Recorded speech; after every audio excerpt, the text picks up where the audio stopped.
தமிழக முதல்வர் நெல்லையில் வெள்ள சேதங்களை பார்வையிட்ட பிறகு கூறுகையில், நாங்கள் 2000 கோடி நிதி கேட்டோம் உடனடியாக. ஆனால் எங்களுக்கு கேட்ட போதுமான நிதியை மத்திய அரசு வழங்கவில்லை அப்படின்னு சொல்லியிருக்காரு. இங்கே பிரதமரை பார்ப்பதற்கு முன்பு கூட 12,000 கோடி நாங்கள் கேட்க உள்ளோம் அப்படின்னு சொல்லியிருக்காரு. அவர் பேசும்போது கூட என்ன சொன்னார்னா, இன்ஃபர்மேஷன் கொடுத்தாங்க எங்களுக்கு, ஆனால் அதிகமான மழை வரும் என்ற இன்ஃபர்மேஷனை கொடுக்கல. எங்களுடைய களப்பணியாளர்கள் முன்னாடி போய் அதிகாரிகள் 5 அமைச்சர்கள் உள்பட எல்லாருமே முன்கூட்டியே வேலை செய்தார்கள். இந்த முன்னெச்சரிக்கை நடவடிக்கையாக வேலை செஞ்சாங்க. அப்படி இருந்தும் ஒரு பெரிய சேதங்கள் வந்திருக்கு அப்படின்னு சொல்லியிருக்காரு. இதை நீங்கள் எப்படி மேடம்? தமிழக முதல்வர் திருநெல்வேலி போனார், அங்கே இருந்து பேசினாருன்னு கேட்டது ரொம்ப உகந்த செயல். இவ்வளோ பெரிய பாதிப்பு அஃபெக்ட் ஆகிருக்கும் போது அங்கே போகிறது கரெக்டு தான். ஆனால் 5 நாளைக்கு முன்னாடி 12ஆம் தேதி வார்னிங் கொடுத்தா கூட கொடுக்கல, சென்டிமீட்டர் அளவு எங்களுக்கு விவரம் கொடுத்துருந்தா நாங்கள் அபரிமிதமாக பண்ணியிருப்போம்னு சொல்கிறவங்க அதே முதலமைச்சர், மாண்புமிகு முதலமைச்சர்.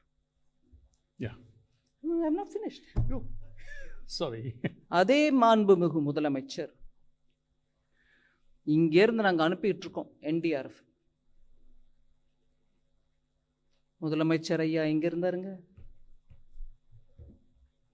ஏன் 4 மாவட்டத்தில் எப்பொழுதும் காணாத, வரலாறு காணாத மழை, மக்கள் திணறிட்டு இருக்காங்க. மத்திய அரசே எனக்கு என்டிஆர்எஃப் கொடுத்து அனுப்பு, நானும் அங்கே இருந்து நான் நிவாரண பணியை பார்ப்பேன்னு சொல்லாமல் டெல்லியில் இருந்தாருங்க. இன்னைக்கு ஒரு 4 நாள் கழிச்சு போய் திருநெல்வேலியில், 3 நாள் கழிச்சு போய் திருநெல்வேலியில் நின்றுக்கிட்டு அவர் பேசுகிறாருன்னா நாங்கள் கேட்டுக்கிறோம், அது மரியாதை கொடுத்து கேட்டுக்கிறோம்.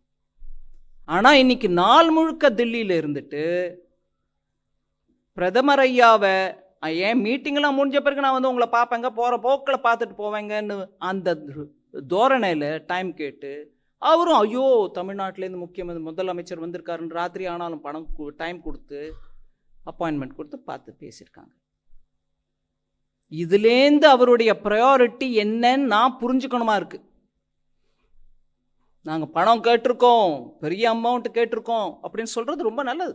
அதுக்கு வேணுங்கிற அளவு டீம்ஸ் போயிருக்காங்க, பார்ப்பாங்க, இங்கே உள்ளாட்சித்துறை அமைச்சர், உள்துறை அமைச்சர்கிட்ட பேசுவாங்க, சொல்லுவாங்க, அதை டிட்டர்மைன் பண்ணுவாங்க. அதுக்கு ஒரு ப்ராசஸ் இருக்குது, இவங்க டீம்ஸ் பார்த்துக்குவாங்க. ஆனால் இந்த பேரிடர்வு நடக்கும்போது முதலமைச்சர் இந்திய அலையன்ஸோடு உட்காந்துருந்தார்.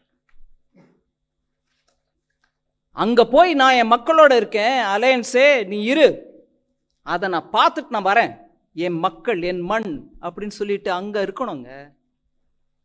அது இல்லாமல் வாய்க்கு என்ன வந்துச்சு நஷ்டம் அப்படின்னு சொல்லிட்டு எனக்கு 12,000 16,000 எதுக்கு எவ்வளோ கொடுக்கணுமோ அது கொடுப்பாங்க. நான் அதை கமெண்ட் பண்ணலை. 12,000 ஜாஸ்தின்னு சொல்ல, 16,000 குறைச்சல்னு சொல்லலை. இங்கே முழு நாளும் இருந்து விட்டு